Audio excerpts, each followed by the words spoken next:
এদিকে দেখো, আমরা যারা কোরআন শোনার জন্য বসেছি আমাদের মর্যাদা কত বেশি, এটা যদি আমরা বুঝতাম, যতদূর পর্যন্ত মাইকের আওয়াজ যাচ্ছে ওই মানুষগুলো বাড়িতে শুয়ে থাকতো না, সবাই আজকের মাহফিলে এসে ভিড় জমাতো যে আমরা আজকে তাফসীর মাহফিলে যাই।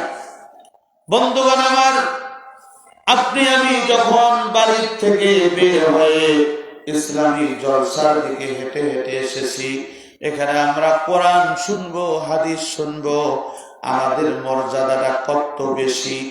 গভীর মনোযোগ। আল্লাহর নবী সাল্লাল্লাহু আলাইহি ওয়াসাল্লাম হাদিস বর্ণনা করেছেন, আপনি আমি যখন এই ইসলামী মাহফিলের উদ্দেশ্যে বাড়ি থেকে বের হব, আল্লাহ রব্বুল আলামিন আপনার আমার প্রত্যেকটা পায়ের একটা একটা করে কদমে একটা করে গুনাহ মাফ করে দেয়, আর একটা করে সওয়াব লিখে দেয়। চিৎকার করে বলুন সুবহানাল্লাহ। বন্ধুগণ আমার, শুধু তাই নয়, এই সওয়াব শুধু আপনাদের নামে লেখা হবে না, আমাদের প্রাণ প্রিয় ভাই একটু সামনে চলে আসেন তো, এই যে শরীফুল ভাই, আমি জোহরের সময় আসলাম, তার দুটো মাদ্রাসা, সেই নলডাঙ্গা একটা মাদ্রাসা, মাতনগরে একটা মাদ্রাসা, ওই মাদ্রাসায় গিয়ে দেখলাম আপনাদেরও সন্তানরা পড়ে, ঠিক না? এই সন্তানদের যেই মর্যাদা, ওরা সেখানে আবাসিক মাদ্রাসায় থেকে কোরআন শিখতেছে, তাদের যেই মর্যাদা, ঠিক একই কায়দায় এটা বয়স্ক শিক্ষা কেন্দ্র হিসাবে যারা আপনারা বাড়ির সুন্দর কনকনা শীতের সেই কম্বলের তলের বিছানাকে ত্যাগ করে আজকের মাহফিলে যারা এসেছে, আল্লাহ পাক রব্বুল আলামিন আপনাদেরও মর্যাদা তালবীর ইলমের মতো দিয়ে দিবেন, বলুন সুবহানাল্লাহ। বন্ধুগণ আমার শুনুন, শুধু একটা করে গুনাহ আর একটা করে সওয়াব দেওয়া হবে না। আমরা যখন রাস্তা দিয়ে হেঁটে হেঁটে আসছি, তখন দেখা গেছে ওই রাস্তার পূর্ব পারে, পশ্চিম পারে বা ডানে বা বামে পুকুর ছিল। পুকুর বলেন তো নাকি? আমাদের এলাকায় আমরা পুকুর বলি, আপনারা কি বলেন? পুকুরই বলেন। ওই পুকুরের মধ্যে মাছ আছে, আছে না? সাপ আছে, বিচ্ছু আছে, বিভিন্ন পোকামাকড় আছে। যখন কোরআনের ক্লাসের কোন ছাত্র বাড়ি থেকে বের হয়ে যায়, কোরআন শেখার জন্য যায়, ইসলামী মাহফিলে যায়, ওয়াজ মাহফিলে যায়, তাফসীর মাহফিলে যায়, ওই রাস্তার পিপিলিকা, ওই পুকুরের মাছ আর সমুদ্রের যতগুলো মাখলুকাত আছে, সমস্ত মাখলুকাত গুলি ওই কোরআনের ছাত্রের জন্য আল্লাহ তাআলার কাছে ক্ষমা চান। চিৎকার করে বলুন সুবহানাল্লাহ। বন্ধুগণ আমার, শুধু তাই নয়, আমাদের মর্যাদা কত বেশি। এখানে আমাদের অনেকের মা কবরে চলে গেছে, বাবা কবরে চলে গেছে, আছে না? কার কার বাবা বানাই হাত তোলেন তো দেখি, ডান হাতটা তোলেন। লিল্লাহি তাকবীর। আল্লাহ, তুমি এই ইতিমদের হাত দেখো, যাদের মা বাবা কবরে গেছে, তাদেরকে মাফ করে দিয়ে জান্নাতে প্রবেশ করে দাও, বলি আল্লাহুম্মা আমিন। বন্ধুগণ আমার, যার মা কবরে চলে গেছে, বাবা কবরে চলে গেছে, আল্লাহ তাআলার এক শ্রেণীর ফেরেশতা আছেন, ওই ফেরেশতাদেরকে আল্লাহ তাআলা নিযুক্ত করেছেন, যাও আজকের শ্রীপতি পাড়া, ওই দক্ষিণ পাড়ার ইসলামী জালসায় আল্লাহ তাআলার কোন বান্দারা, কোন বান্দিরা কোরআন শোনার জন্য গেছে, যারা আজকে বসে বসে কোরআন শুনছে, আপনি আমি যতক্ষণ পর্যন্ত কোরআন বলবো আর কোরআন শুনবো, আমাদের মা বাবা, দাদা দাদি, নানা নানি যারা কবরে শুয়ে আছেন, এই সওয়াব তাদের কবরেও আল্লাহ রব্বুল আলামিন পৌঁছে দিবে। চিৎকার করে বলুন সুবহানাল্লাহ। ও বন্ধু, শুধু তাই নয়, আমাদের অনেকের মা অসুস্থ, বাবা অসুস্থ হয়ে বিছানায় পড়ে আছেন, আল্লাহ পাক রব্বুল আলামিন আপনার আমার এই কষ্টের বিনিময়ে, এই দোয়ার বরকতে আল্লাহ পাক রব্বুল আলামিন আমাদের পিতা মাতাকেও রোগ থেকে মুক্তি দিতে পারেন। কথা বলেন ঠিক না ঠিক? এজন্য যারা মাইকের আওয়াজ শোনার পরেও বিছানায় শুয়ে আছে, মনে মনে ভাবতেছে আমি তো বাড়ির থেকে শুনতেছি, আমাকে আবার যেতে হবে কেন? এরকম আছে না লোক? এদের অবস্থাটা কি হবে বলবো? কথা বলেন, বলবো? আমাদের এলাকায় মুরগি যখন ডিম পারে, তখন ওই ডিমগুলো যখন তার ডিম পাড়া শেষ হয়ে যায়, আমরা কি করি, বালু বা ছাইয়ের মধ্যে তাপ দেওয়ার জন্য ওই মুরগির নিচে দেই, দিই না? একটা নির্দিষ্ট সময় পর্যন্ত মুরগি কি করে, তাপ দেয়। ওই মুরগির তাপমাত্রা যতদূর পর্যন্ত যায়, যে ডিমগুলো থাকে এই ডিমগুলোর বাচ্চা ফোটে, ঠিক না বেঠিক? কিন্তু ওগুলোর বাইরে যেগুলো থাকে সেই ডিমগুলো কি হয়, পচে যায়, নষ্ট হয়ে যায়। কথা বলেন ঠিক না বেঠিক? তো সুন্দর করে এই সামিয়ানার নিচে আপনাদের বসার ব্যবস্থা করা হয়েছে, মাইকিং করা হয়েছে, পোস্টার করা হয়েছে। আর আপনি আব্দুল যদি মনে মনে ভাবেন আমি তো বাড়ির থেকে শুনছি, তা আপনার অবস্থাটা হবে ওই পচা ডিমের মতো। কথা বলেন ঠিক না বেঠিক? তাহলে আপনারা আজকের মাহফিলে যে আসতে পেরেছেন, তাতে আমাদের সম্মান বাড়ছে না কমছে? জোরে কথা বলতে হবে, বাড়ছে না কমছে? এজন্য আরেকবার ডান হাতটা তুলে লিল্লাহে তাকবীর দিবেন, লিল্লাহে তাকবীর। সম্মানিত বন্ধুগণ আমার, আসুন আমরা মূল আলোচনায় চলে যাব। রাত অনেক গভীর হয়ে গেছে, ফজরের নামাজের সময় আছে, আবার তাহাজ্জুদের নামাজের সময় হয়ে গেছে, ফজরের নামাজ আছে, জন্য আমরা গভীর রাত করব না। খুব মনোযোগ দিয়ে শুনবেন। আল্লাহ পাক রব্বুল আলামিনের কালামে মাজিদের একটি আয়াত আমি আপনাদের সামনে তেলাওয়াত করেছি। আল্লাহ পাক রব্বুল আলামিন বলেন, বান্দা শোনো, ইয়া আইয়ুহাল্লাযীনা আমানুত্তাকুল্লাহা হাক্কা তুকাতিহি ওয়া লা তামুতুন্না ইল্লা ওয়া আনতুম মুসলিমুন।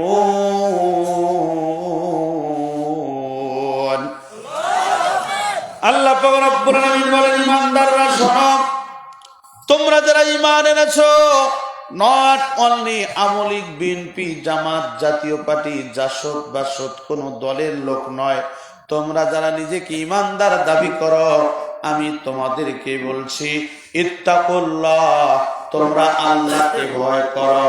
ইত্তাকুল্লাহ, তোমরা আল্লাহকে ভয় করো। কেমন ভয় করো? হাক্কা তুকাতিহি, যথাযথ ভয় করো। এরপরে আল্লাহ তাআলা বলেছেন, ওয়ালা তামুতুন্না ইল্লা ওয়া আনতুম মুসলিমুন।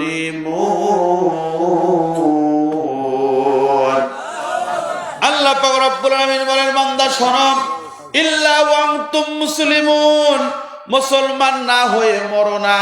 ওয়ালা তামুতুন্না, মৃত্যুবরণ করো না, মৃত্যুবরণ করো না, মৃত্যুবরণ করো না।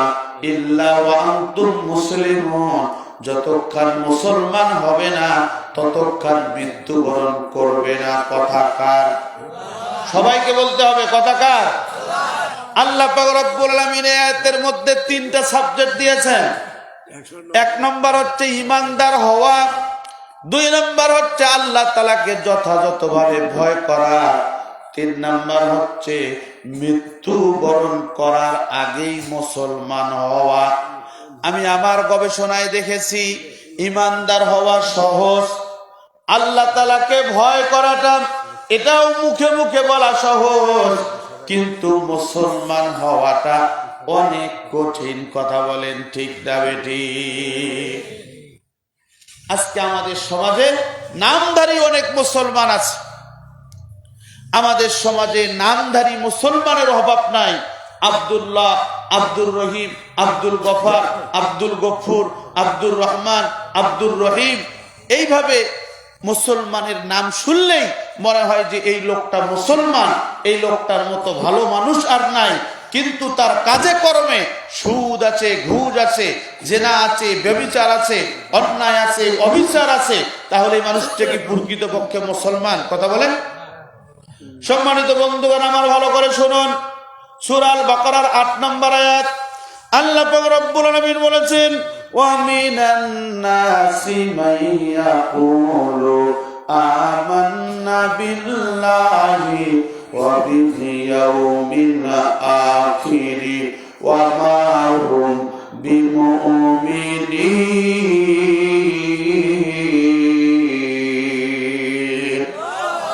ডান হাতটা তুলে বলতে হবে আল্লাহু আকবার। আল্লাহ পাক রব্বুল আলামিন বলেন ওয়া মিনান নাসি মাইয়াকুলু আমান্না বিল্লাহ। হে নবী, কিছু মানুষ আছে যেই মানুষগুলোকে দেখলে মনে হবে আমান্না বিল্লাহ, তারা আল্লাহর উপরে ঈমান এনেছে, ওয়া রাসূলিহি, তার রাসূলের উপরে ঈমান এনেছে, ওয়া বিল ইয়াউমিল আখির, আখিরাতের প্রতি ঈমান এনেছে। হে নবী, ওয়া মিনান নাসি মাইয়াকুলু আমান্না বিল্লাহি ওয়া বিল ইয়াউমিল আখির, এই মানুষগুলো দেখলে মনে হবে আল্লাহওয়ালা, দেখলে মনে হবে আখিরাতের প্রতি ঈমানওয়ালা। আল্লাহ তাআলা বলেন ওয়া মা হুম বিমুমিনিন, এই মানুষগুলো প্রকৃতপক্ষে ঈমানদার নয়। আল্লাহ পাক রব্বুল আলামিন বললেন যদিও মানুষগুলোর নাম মুসলমান, যদিও মানুষগুলোর চেহারা সুরতে মুসলমানিত্ব, কিন্তু প্রকৃতপক্ষে এই মানুষগুলি ঈমানদার নয়। বক্তব্য কার? যদি বলতে হবে বক্তব্য কার? আল্লাহ।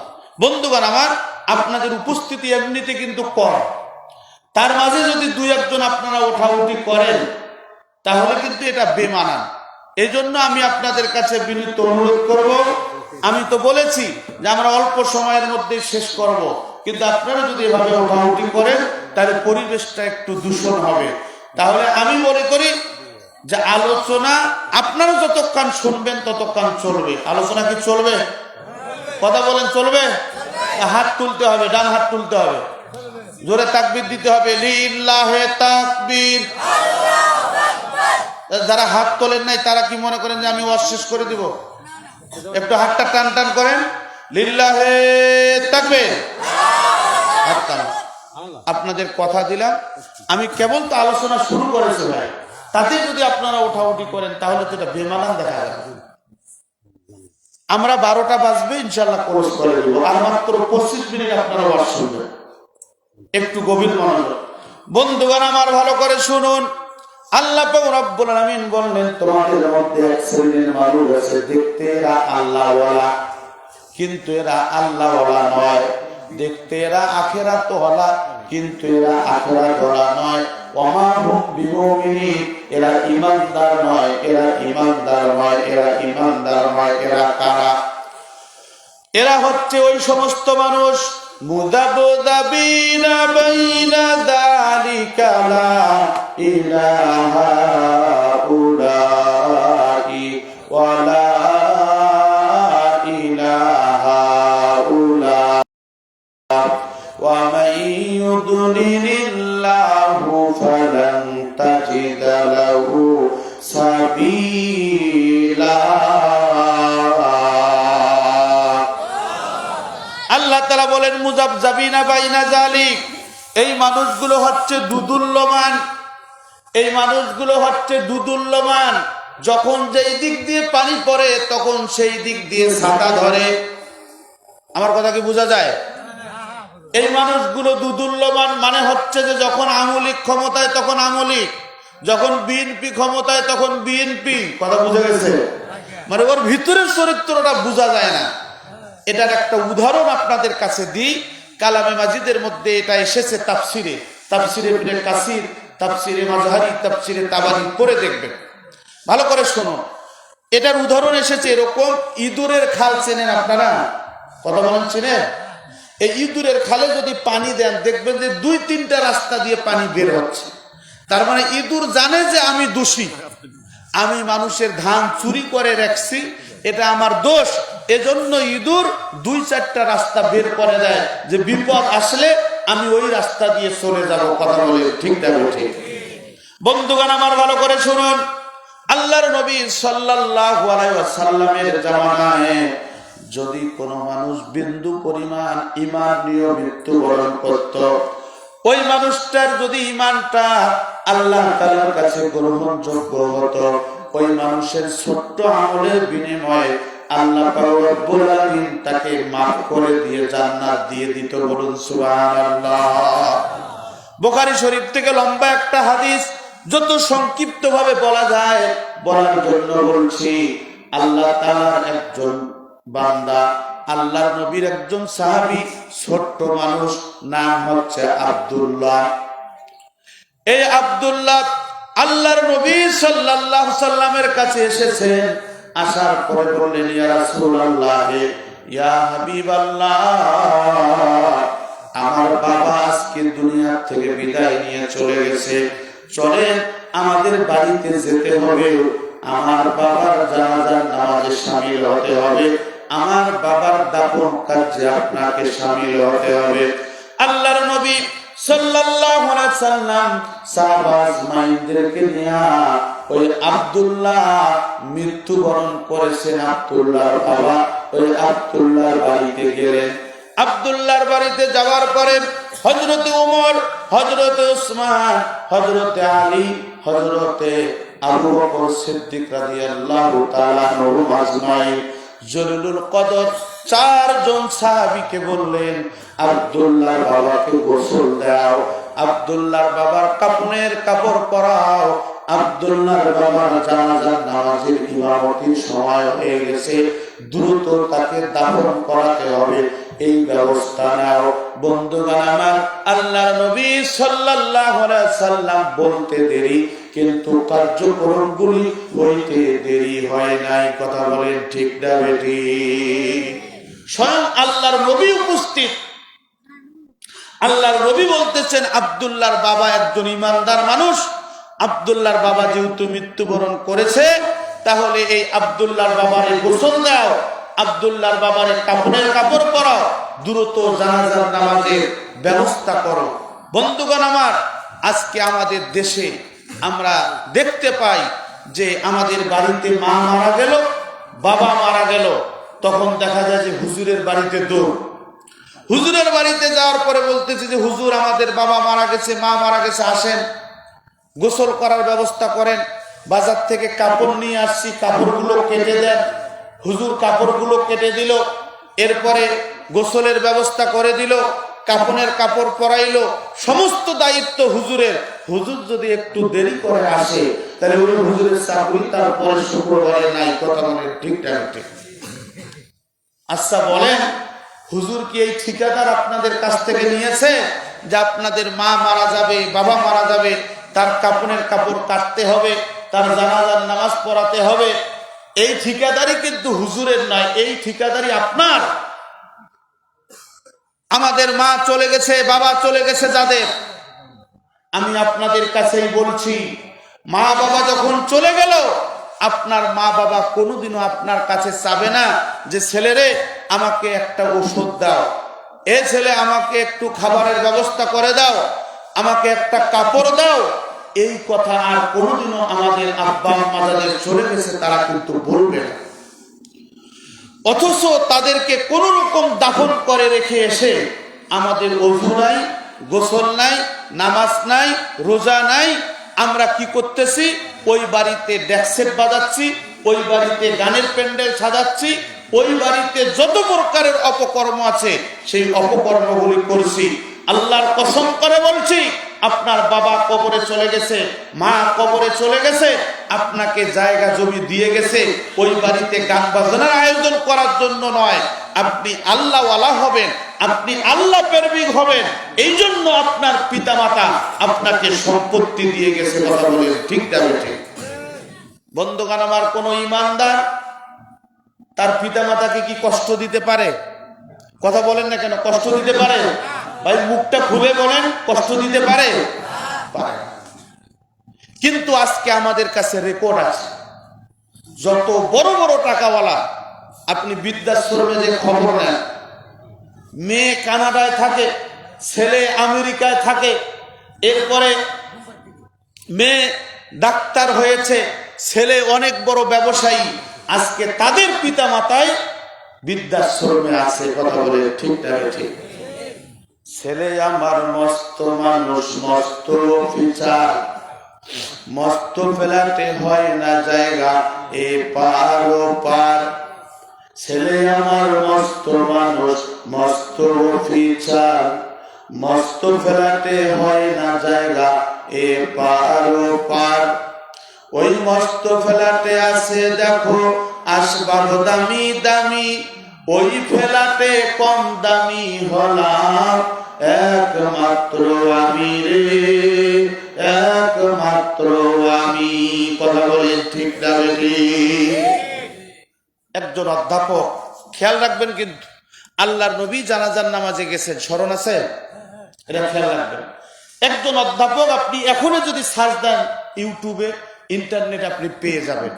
নাম হচ্ছে MA আব্দুল আউয়াল, জাহাঙ্গীরনগর বিশ্ববিদ্যালয়ের অধ্যাপক ছিলেন। তিনি যখন রিটায়ার করেন তখন তার 3 কোটি টাকা ছিল। কয় কোটি? সবাইকে বলতে হবে কয় কোটি? ভাই কথা এই জন্য বলবেন, তাহলে আমি বুঝবো যে আপনারা ঘুমান নাই, আপনারা মনোযোগ দিয়ে শুনতেছেন। কথা বুঝা গেছে? রাগ করতেছেন নাকি? হুজুরের সাথে কথা বলতে হয়।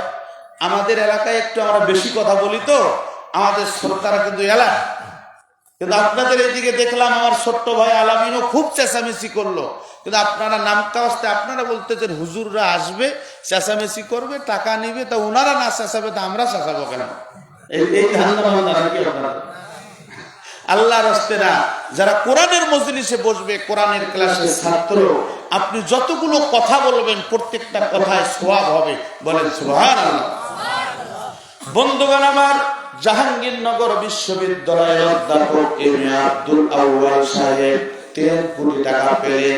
1 কোটি টাকা দিয়ে ঢাকায় একটা বড় ফ্ল্যাট করলেন, আর 1 কোটি টাকা ব্যাংকে রাখলেন, আর 1 কোটি টাকা বড় ছেলেকে দিয়েছেন। দেখুন, সন্তানকে যদি আপনি কোরআন শেখান, সন্তানকে যদি আপনি ইমানদার হিসাবে করতে পারেন, তাহলে আপনার জীবনে কি হবে?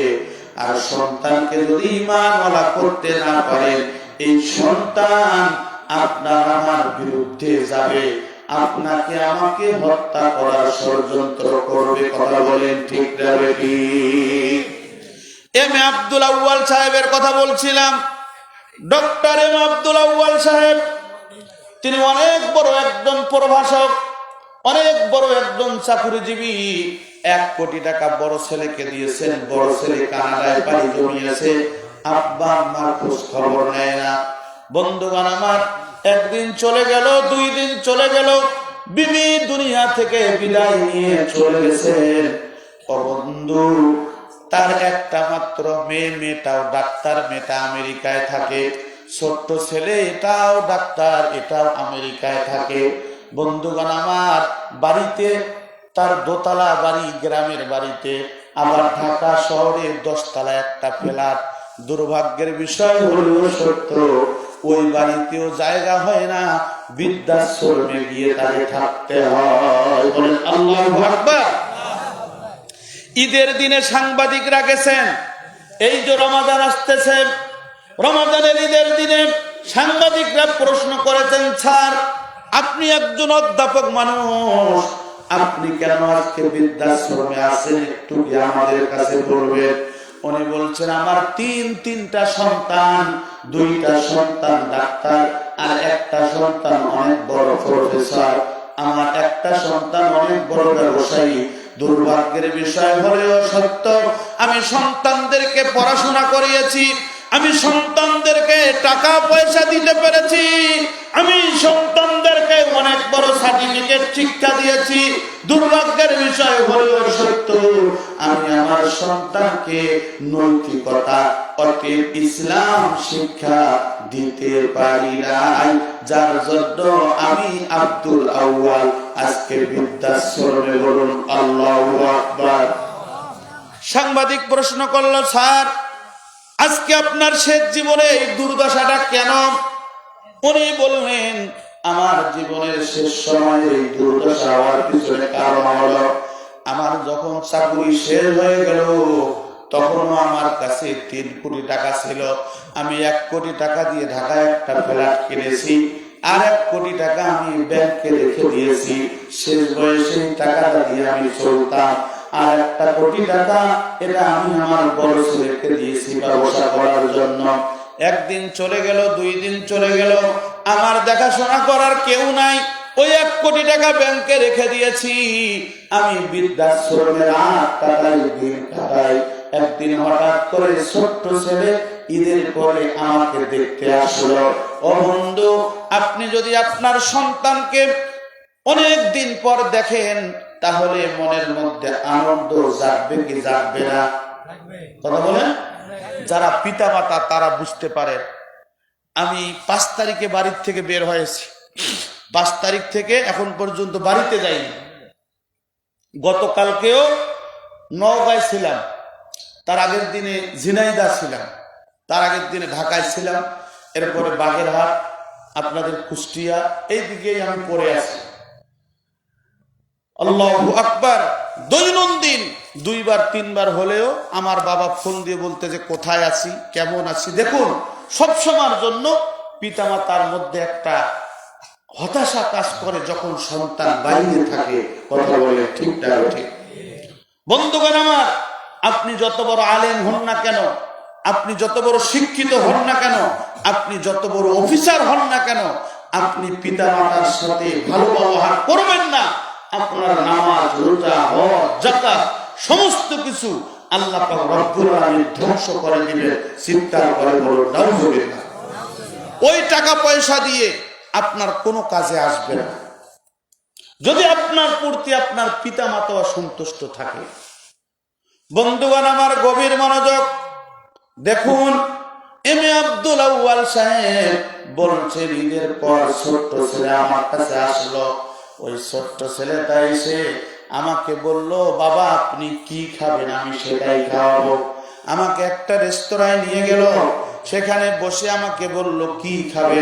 আমার মনটা ভরে গেল। আমি যা যা খাইতে চাইলাম আমার ছোট্ট ছেলে আমেরিকা থেকে এসে আমাকে খাওয়াইলো। বন্ধুগণ আমার, গভীর মনোযোগ, গভীর মনোযোগ দিয়ে শুনবেন। ওই ছোট্ট ছেলে খাওয়াচ্ছেন আর আব্বাকে প্রশ্ন করতেছে, আব্বা আপনার ব্যাংকে কত টাকা আছে? প্রশ্ন করতেছে আব্বা, বড় ভাই আপনার খোঁজ খবর রাখে কি রাখে না? এরপরে প্রশ্ন করতেছে, আব্বা আমার বোন আপনার খবর রাখে কি রাখে না? সমস্ত কিছু খানা দানা যখন শেষ হয়ে গেল, শেষ করার পরে বলল, আব্বা আপনার সাথে আমার কিছু কথা আছে, আপনি যদি একটু হোটেলের বাইরে আমার সঙ্গে যেতেন। ছোট্ট ছেলের সঙ্গে হাঁটতে হাঁটতে হোটেলের পিছনে আব্বাজান চলে গেল। আব্বাজান চলে যাওয়ার পরে ওই ছোট্ট ছেলে MBBS ডাক্তার, ওই ছেলে একটা কাগজ বের করলো, ওই স্ট্যাম্পের উপরে বলতেছে, আব্বা এটা হচ্ছে একটা স্ট্যাম্প আর একটা কাগজ আছে, এটা হচ্ছে একটা চেক। আল্লাহকে সাক্ষী রেখে বলছি, আমি আপনার সন্তান, আমি আপনার কোনোদিনও ক্ষতি করব না, কিন্তু আমার একটাই চাওয়া পাওয়া, আমি তো বয়স হয়ে গেছে, আমার এখন পর্যন্ত বিয়ে করতে পারি নাই, আমি যদিও ডাক্তার মানুষ, আমার টাকা পয়সা নাই, এজন্য আমার বিয়ে হচ্ছে না। আমি একটা মেয়েকে পছন্দ করি, ওই মেয়েটা তার কোটি কোটি টাকার তার বাবার সম্পত্তি। আপনি যদি আমাকে ওই 1 কোটি টাকা যে আপনার ব্যাংক ব্যালেন্স আছে, ওই টাকাটা যদি আমার নামে লিখে দিতেন, তাহলে আমি ওই কোটিপতির মেয়েকে বিয়ে করতে পারতাম। চিৎকার করে বলুন নাউযুবিল্লাহ। এরকম সন্তান আমাদের সমাজে আছে না নাই? কথা বলেন, কথা বলেন। আমি নীলফামারী শহরে 12 বছর ধরে থাকি। আমি দেখেছি বাবা টাকা পাঠায়, মা টাকা দেয়। এই ছেলে পড়াশোনা না করে রাতের গভীরে রাত কাটায়, অন্য মেয়ের সঙ্গে হাই হ্যালোতে সময় দেয়। কথা বলে ঠিক না? ঠিক। বাবা কষ্ট করে টাকা দেয়, মা কষ্ট করে টাকা দেয়, পড়াশোনা করে না, মেয়ে নিয়ে পার্কে পার্কে ঘুরে বেড়ায়। কথা বলেন ঠিক না বেঠিক? আমি দেখেছি বাবা ঠিক মতো টাকা দিতে পারে না, মা ঠিক মতো টাকা দিতে পারে না। ওই ছেলেটা এই বাসায় প্রাইভেট পড়ায়, ওই বাসায় প্রাইভেট পড়ায়, এই বাসায় ঘুরে ওই বাসায় ঘুরে, ওই ছেলেটা এখন ম্যাজিস্ট্রেট হয়ে গেছে, ওই ছেলেটা বিসিএস ক্যাডার হয়ে গেছে, ওই ছেলেটা অনেক বড় চাকরি পেয়েছে। আর যার বাবা বাড়িতে সম্পত্তি আছে, জমি জায়গা আছে, আবাদ আছে, ফসলগুলো বিক্রি করে ওই সন্তানকে টাকা দিল, আর ওই সন্তান টাকা দিয়ে বিড়ি খাইল, ওই সন্তানটা টাকা দিয়ে পিতা মাতার সঙ্গে প্রতারণা করলো। আল্লাহর কসম করে বলছি, যারা পিতা মাতার সাথে প্রতারণা করেছে এরা ভালো মানুষ হতে পারে নাই। কথা বলেন ঠিক না বেঠিক? বলছিলাম আব্দুল আউয়াল সাহেবের কথা, সময় আর অল্প, আমাকে গুরুত্বপূর্ণ কথাগুলো বলতে হবে। চলুন আমরা চলে যাই এম এ আব্দুল আউয়াল সাহেবের দিকে। এম এ আব্দুল আউয়াল সাহেব বললেন, বাবারে 1 কোটি টাকা দিয়ে আমি একটা ফ্ল্যাট কিনেছি, আর 1 কোটি টাকা তোমার বড় ভাই ব্যবসার কথা বলে আমার কাছে নিয়েছে, ওই টাকাটা আমাকে দেয় নাই। আর 1 কোটি টাকা আছে, এই টাকাটা রেখে দিয়েছি আমি আমার ভবিষ্যতের জন্য, এই টাকাটা আমি কাউকে দিব না।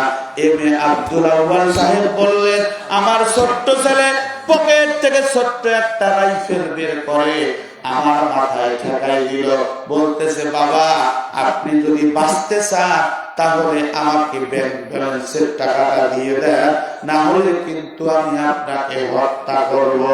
আপনারা চিৎকার করে বলুন, এটা কি পাঠা না এটা বেটা? কথা বলেন, এটা কি? আরো জোরে বলেন। এটা বেটা নয়, এটা পাঠা। আজকে আমাদের কপালেও সেটা ঘটেছে। আমরা যারা সন্তানকে সুশিক্ষায় শিক্ষিত করতে পারি নাই, আমি বলতেছি না যে আপনি ভার্সিটিতে পড়াবেন না, আপনি ডাক্তার বানাবেন, মাস্টার বানাবেন, অফিসার বানাবেন, ইঞ্জিনিয়ার বানাবেন, সমস্ত কিছু দরকার আছে আমাদের মাঝে।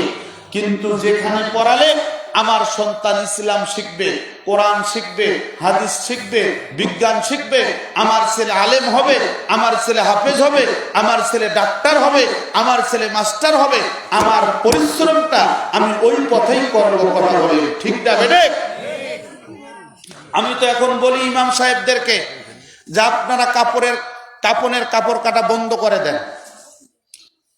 মুসল্লিদেরকে বলুন, প্রত্যেকটা মুসল্লি কাপড়ের কাপড় কাটা শিখবে।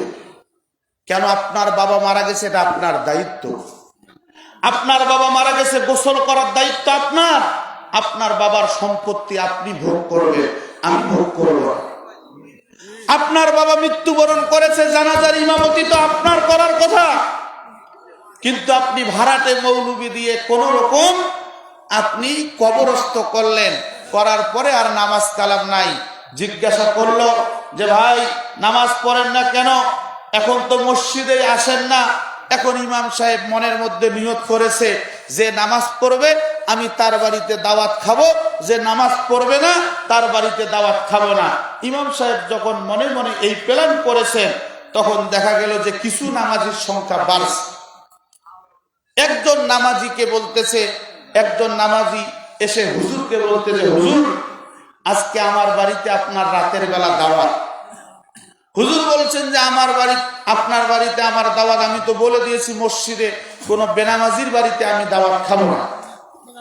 বলছে যে না হুজুর, আমি তো নামাজ শুরু করেছি, এখন আমি ঠিক মতো নামাজ পড়বো, আপনি আমার দাওয়াতটা নেন।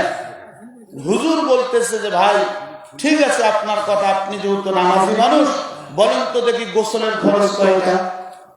উনি বলতেছেন যে গোসলের খরচ 3টা। তো বলছে বলেন তো দেখি কি কি? উনি বলতেছেন যে লুঙ্গি, সাবান আর গামছা। কথা কি বুঝা গেছে? এই লুঙ্গি, সাবান আর গামছা, এই ওযুর খরচ দিয়ে কি এই গোসলের খরচ দিয়ে জান্নাত দেওয়া যাবে? এই কথা বলেন, জান্নাত দেওয়া যাবে? বন্ধুগণ আমার, গভীর মনোযোগ, একটু মনোযোগ দিয়ে শুনবেন। আমাদের সমাজের মধ্যে পিতা মাতার সাথে সম্পর্ক ভালো নাই, নিজের ভাই ভাইয়ের সাথে সম্পর্ক ভালো নাই, ভাই বোনের সাথে সম্পর্ক ভালো নাই, নামাজ পড়ে না, রোজা রাখে না, আবার ফাল্গুন মাস আসলে গরু আর ছাগল নিয়ে পীরের বাড়িতে যায়। আছে না নাই? কথা বলেন, আছে না নাই? পীরের বাড়িতে এমন মহড়া দিয়ে যাচ্ছে, রমজান মাস কালকে থেকে শুরু হবে, রমজানের রোজা রাখে না, কিন্তু মনের মধ্যে বড় নিয়ত, বেচারা পীরের মুরিদ কিসের নামাজ রোজা, যে আপনি নামাজ পড়ছেন না কেন, আপনি রোজা রাখছেন না কেন? উনি বলতেছেন আমার নামাজ রোজা তো আমি আমার বাবা দিয়েছি। কথা বলেন না কেন?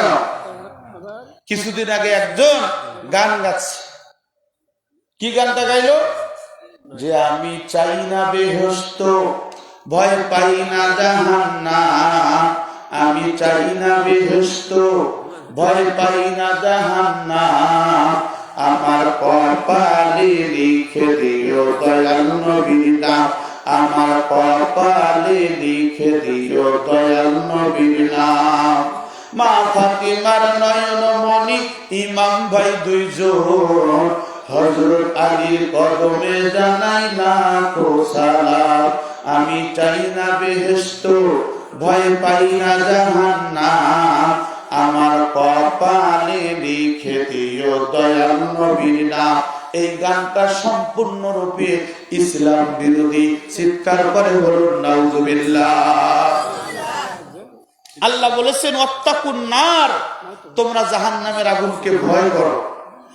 আর বাংলাদেশে যত প্রকারের পীর, ল্যাংটা পীর, আগলা পীর, পাগলা পীর, চাউদাল পীর, শিকল বাবা, এরপরে কি তালা বাবা, বিড়ি বাবা আছে না? কথা বলেন। আমি দেখলাম এই লোকটা আগে নামাজ পড়তো, এখন নামাজ পড়ে না। যে আপনি নামাজ পড়ছেন না কেন? উনি বলতেছেন যে হুজুর নামাজ পড়ে কি হবে? তখন উনি আবার ফতোয়া দিচ্ছে যে যেই ইমাম পীরের মুরিদ নয় ওই ইমামের পিছনে নামাজ হবে না। আপনাদের এলাকায় তো আছে নাকি?